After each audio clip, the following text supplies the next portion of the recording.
রাগ করছে, এখন বলছেন ভাই রাগ করিস না, রাগ করিস না, কারণ হাদিস শরীফে আসছে আল্লাহ রাসূল বলছেন খবরদার তোমরা ঝগড়া করিও না। এই ঝগড়া আমলকে নষ্ট করে দেয়, এই ঝগড়া ঈমানকে নষ্ট করে দেয়। তোমরা ভাই ভাইকে চাল করো না, তোমরা ঝগড়া করো না। যদি করো তাহলে শুনে রাখো তোমরা মুনাফিকের নামে খাতায় নাম উঠবে।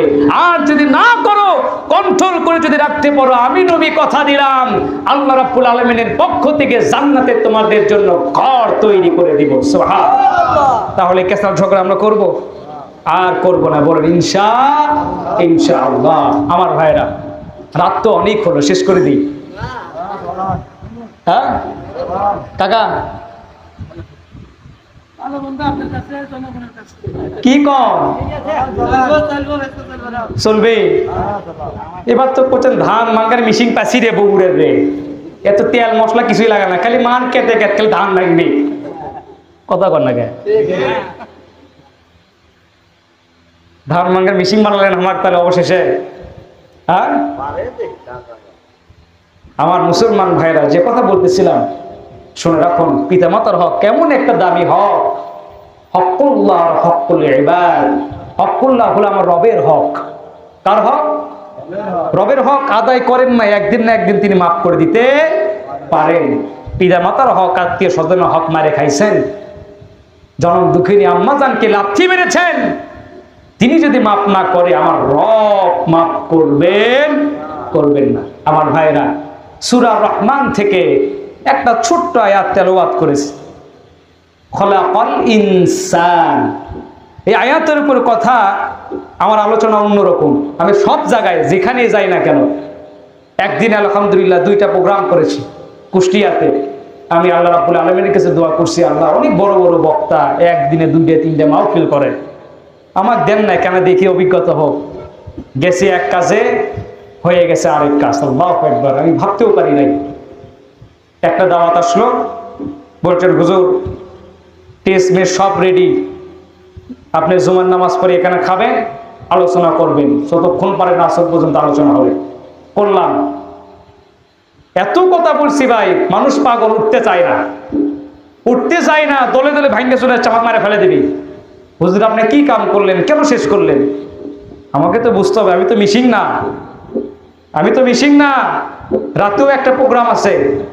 পরে আমি কমিটিকে বললাম আমার তো গলা শেষ, এমন ভাবে ধরছে আরো 1 ঘন্টা বেশি করা লাগবে। আমি যেখানে যা 2 ঘন্টা প্রোগ্রাম করি, 2 ঘন্টা ঘুরে দেখে, কিন্তু আমার নিজের এলাকা, এখানে যখন কাকারা বলছে এটা মানতেই হবে, কারণ আমি ছোট্ট মানুষ।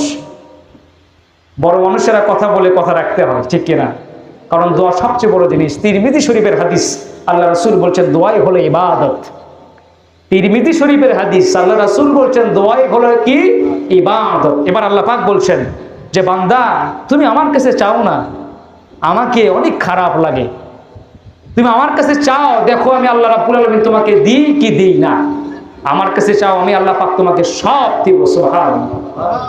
রাতের বেলা প্রোগ্রাম, তো এক মহিলা আসছে, আসার পর প্রচন্ড কান্দাকাটি শুরু করে দিছে যে হুজুর আমার ছেলে এইরকম খুবই বদ, প্রচুর টাকা আছে, ব্যবসা আছে, ছেলে বিয়ে করছে, সন্তান হয়েছে, তে ছেলে নামাজ কালাম পড়ে না, পিতা মাতার কথা শোনে না, অবাধ্যতা।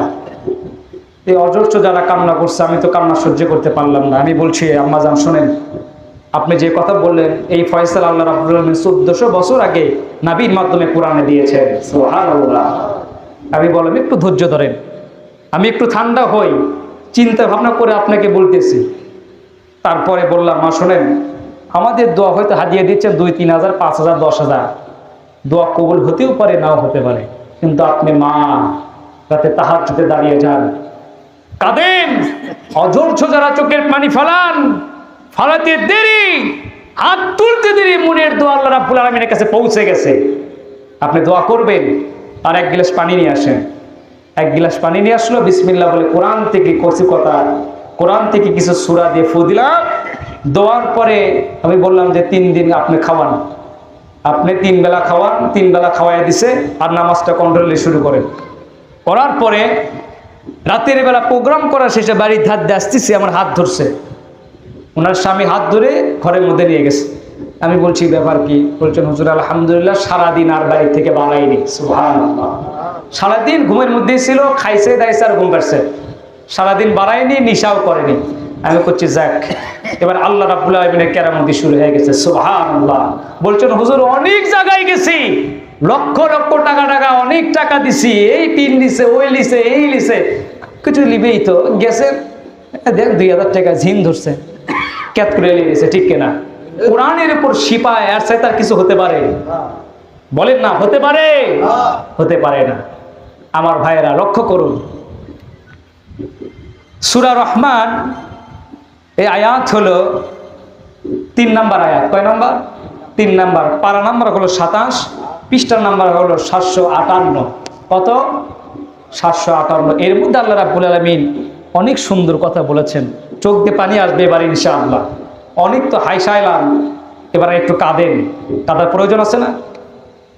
এবার কাঁদেন। এবার দেখুন, পৃথিবীতে সমস্ত সম্পদ চলে গেলে সম্পদগুলো আনা যায়, কিন্তু 2টা সম্পদ আছে ভাই, এই 2টা সম্পদ যদি কবরে চলে যায়, ওই সম্পদ আর ফিরাতে আপনি পারবেন না কোটি কোটি লক্ষ লক্ষ টাকা দিয়ে, ঠিক কিনা? সম্পদ ফিরাতে পারবেন? ফেরাতে পারবেন না। এই সম্পদ কি? পিতা মাতা। কি? পিতা মাতা এমন একটা সম্পদ, এই সম্পদ হারিয়ে গেলে আর ফিরবে না। এই জন্য বলতে চাই, যাদের এখনো পিতা মাতা বেঁচে আছে তাদের খেদমত করো, কারণ বিশ্ব নবী বলছেন, ও আমার যুবক ভাইরা শুনে রাখো, পৃথিবীতে তোমার পিতা মাতা বেঁচে আছে কিন্তু তাদেরকে রাজি খুশি করতে পারলে না, তোমার উপর লানত হোক, তুমি ধ্বংস হয়ে যাও, দুনিয়ার আখিরাতে তোমার জন্য জাহান্নাম অপেক্ষা করছে, ঠিক কিনা?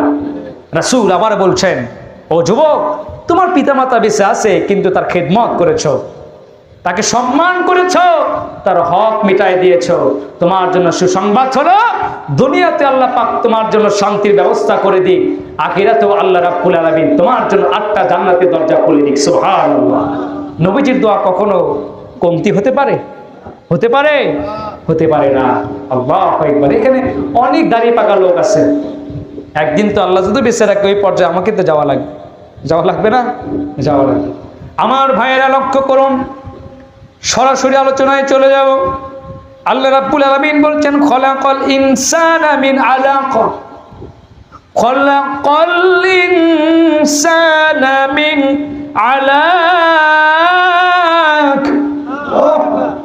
আল্লাহ রাব্বুল আলামিন সূরা আল-আলাকের মধ্যে বলছেন, পারা নাম্বার হলো 30, পৃষ্ঠা নাম্বার হলো 856। আল্লাহ রাব্বুল আলামিন বলছেন, আমি মানুষ সৃষ্টি করেছি জমাট রক্ত থেকে, তোমার স্পর্মটজন আর ওভাম, 2টো জিনিসকে একত্র করে তোমার মায়ের গর্ভের ভিতরে সুন্দর করে তোমাকে তৈরি করলাম, এত সুন্দর এত নিখুঁত করে তোমাকে তৈরি করলাম। তোমার মায়ের গর্ভের ভিতরে একটা স্ট্রাকচার তৈরি করলাম, একটা সার্জারি সুন্দর করে খাঁচা তৈরি করলাম, খাঁচা তৈরি করার পরে গোস্তগুলো লাগাই দিলাম। যখন গোস্ত লাগানো হলো, কমপ্লিট হয়ে গেল, এবার রূহ প্রয়োজন আছে, রূহ যখন দেওয়া হলো, খিদে যখন লেগে গেল, আল্লাহ রাব্বুল আলামিন এবার বলছেন, পৃথিবীর কোন মন্ত্রী তো তোমার মায়ের গর্ভের ভিতরে তোমাকে খবর নিল না, কোন ডাক্তার, কোন আইনজীবী, কোন অফিসার তো খবর নিল না, ও সন্তান মায়ের গর্ভের ভিতরে তুমি আসো, একবেলা তোমাকে খাবার দিয়ে খাও। এই খবর কি দিয়েছেন? কেউ কেউ নাই, যিনি রিজিক দিয়েছেন তিনি কে? আল্লাহ রাব্বুল আলামিন বলছেন, সন্তানরে মায়ের গর্ভের ভিতরে সুন্দর করে তোমার খাওয়ার ব্যবস্থা করলাম। কেমন করে খাওয়ার ব্যবস্থা করলাম? তোমার মায়ের মাসিক অসুখগুলো বন্ধ করে দিয়ে তোমার লাড়ির সঙ্গে তোমার লাড়ি, তোমার মায়ের লাড়িটা অ্যাডজাস্ট করে দিলাম, ওপেন করে দিলাম, সাকসেস যখন করে দিলাম, ওই লাড়ি দিয়ে যখন খাবারগুলো পাস হতে শুরু করলো, তোমার মায়ের শরীরের মাসিক অসুখগুলো যখন তোমার লাড়ি দিয়ে পাস করলাম, তিলে তিলে আস্তে আস্তে করে 10টি মাস ধরে মায়ের গর্ভের ভিতরে তোমাকে আমি আল্লাহ পাক বড় করলাম। আল্লাহ রাব্বুল আলামিন বললেন, এরপরে কি হলো? আমি আল্লাহ রাব্বুল আলামিন তোমার মায়ের গর্ভের ভিতরে ইচ্ছে করলে তোমার মাসিক অসুখগুলি তোমার মায়ের মাসিক অসুখগুলি তোমার সুন্দর মুখের মধ্যে দিয়ে দিতে পারতাম। এত বড় মুখ ছিল, ইচ্ছে করলে মুখের মধ্যে দিয়ে পাস করে দিতে পারতাম।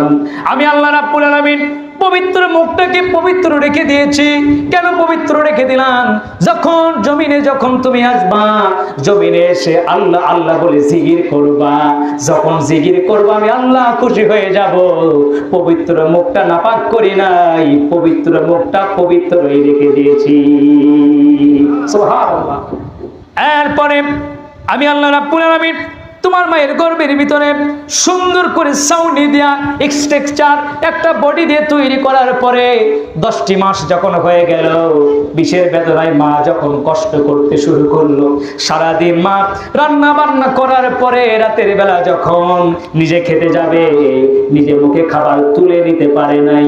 জনম দুঃখিনী মা বিষের বেদনায় অস্থির হয়ে গেছে। এবার দেওয়ালের সঙ্গে মাথা ঠেকায়, পাশির সঙ্গে পিঠ ঠেকায়, একবার বসে পড়ে আরেকবার উঠে পড়ে। আল্লাহ রাব্বুল আলামিন এবার ঘোষণা দিয়ে দিচ্ছেন, ও বান্দা শুনে রাখো, 10টি মাস যে বিষের বেদনা সহ্য করতে পারল না, এই 10টি মাস রোজা রাখলে যে সওয়াব হবে, 10টি মাস রোজা রাখার সওয়াব আমি আল্লাহ রাব্বুল আলামিন ওই গর্ভবতী মায়ের আমলনামায় লিখে দিলাম।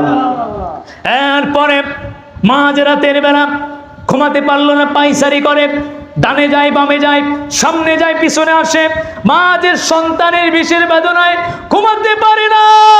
আমি আল্লাহ সারা রাত ইবাদত করলে যে সওয়াব হবে, সেই সওয়াব ওই মায়ের আমলনামায় আমি আল্লাহ পাক লিখে দিই। সুবহানাল্লাহ। এবার মায়ের মর্যাদা কমলো না বাড়লো? আস্তে আস্তে বাড়তেছে, কিন্তু বাড়তেছে না? আল্লাহর নবীকে জিজ্ঞাসা করা হলো, ইয়া রাসূলুল্লাহ খিদমত করব কার? বিশ্ব নবী বলছেন তোমার মায়ের। এরপরে কার? নবীজি বলছেন তোমার মায়ের। এই রকম করে 3বার বললেন। একবার বললেন পিতার, একবার কার বলছেন? আব্বাজানের কথা একবার বলছেন। কেন বললেন? মায়ের দাম এতই বেশি। বিশ্ব নবী মুহাম্মদ রাসূলুল্লাহ মসজিদের মধ্যে বসে আছেন, হালিমাতুস সাদিয়া প্রবেশ করেছে, বুড়ি মানুষ। সাহাবীরা বলছেন আশ্চর্য হয়ে গেলাম, নবীজি তার ঘাট থেকে চাদর খুলে পাকার পর বিছায় দিলেন। আমরা তো আজব হয়ে গেলাম সামান্য একটা বুড়ির জন্য। যখন বুড়ি চলে গেলেন, নবীজি সালাম জানিয়ে সুন্দরভাবে বিদায় দিলেন। সাহাবীদের চোখ দিয়ে পানি পড়ছেন। ইয়া রাসূলুল্লাহ, যেই নবীকে দেখার জন্য জঙ্গলের বাঘগুলো কাঁদে, যেই নবীকে দেখার জন্য জঙ্গলের শিয়ালগুলো কাঁদতে পারে, যে নবীকে দেখার জন্য জঙ্গলের গর্তের মধ্যে থাকা ইঁদুর, গর্তের মধ্যে থাকা সাপগুলো কাঁদে, সেই নবী আজকে চাদর বিছাইয়ে দিল। আমরা অবাক হয়ে গেলাম। বিশ্ব নবী বলছেন, সাহাবীরা রে, উনি তো সাধারণ মহিলা ছিলেন না, তিনি ছিলেন আমার দুধ মা। তারই বুকের দুধকে আমি মুহাম্মদ আজকে এত বড় হয়েছি। সুবহানাল্লাহ বলবেন না? সুবহানাল্লাহ, সুবহানাল্লাহ। মায়ের মর্যাদা ইসলাম দিয়েছে, কোরআন দিয়েছে, আল্লাহ পাক মায়ের মর্যাদা দিয়েছে। আর আমরা মায়ের মর্যাদা দিতে চাই না। একটা গাড়ি কিনছি, বাড়ি করছি, সুন্দরী বিবি পাইছি, মা পড়েছে গ্রামের বাড়িতে, মরে যায়, ঠিক কিনা? কথা কম না কেন? সত্যি কথা বললে না ভূতে লাগবেই। সত্যি কথা আসলে তিতেই হয়। এটা দেখেই আসলাম, দেখতে আসতেইছি, হয়তো পরবর্তী আর দাওয়াত দেবেন না। ইরে বাবা কাক লিয়েছি, ইরে বাবা ই যে ওয়াজ করে থুয়ে গেল, ধোলাই করে দিল একবারে। এ মাল ধোলাই করলে এ মাল ওখান দিলাম সিরাজগঞ্জ না আসে রে। এ কথা কর না কেন? এই গেদা যেন আর না ঢুকতে পারে এনে, যদি এনে আসে এনে যেন দাওয়াত দিস না রে। কথা কর না কেন? আসলে সত্য কথা বললে একটু না কষ্ট হবেই ভাই, তবু শোনো, এইগুলো কথা রেকর্ড হচ্ছে কার কাছে? আপনারা হয়তো মনে করছেন যে রেকর্ড হচ্ছে শুধু ফোনে, না, এই ফোনের চাইতে রেকর্ড তিনি করলেন হাজারো ফেরেশতা দিয়ে, এখনো হচ্ছে আল্লাহর কাছে। সুবহানাল্লাহ, সুবহানাল্লাহ, সুবহানাল্লাহ, সুবহানাল্লাহ। আমার ভাইয়েরা লক্ষ্য করুন, আল্লাহ রাব্বুল আলামিন বলছেন, ওয়া কুল্লাহুমা কাওলান কারীমা। আল্লাহ রাব্বুল আলামিন বলছেন, বান্দারে খবরদার, খবরদার, তোমার পিতামাতার সঙ্গে খারাপ ব্যবহার করবে না, পিতামাতার সঙ্গে শক্ত করে কথা বলবে না, সারিদে কথা বলবে না। ওয়াবিল ওয়ালিদাইনি ইহসান, তাদের সঙ্গে সুন্দর সুন্দর কথা বলবে, তাদের সঙ্গে ভালো ভালো কথা বলবে। এখন বলেন তো পিতামাতার হক আছে না নাই? পিতামাতার হক আছে। দেখেন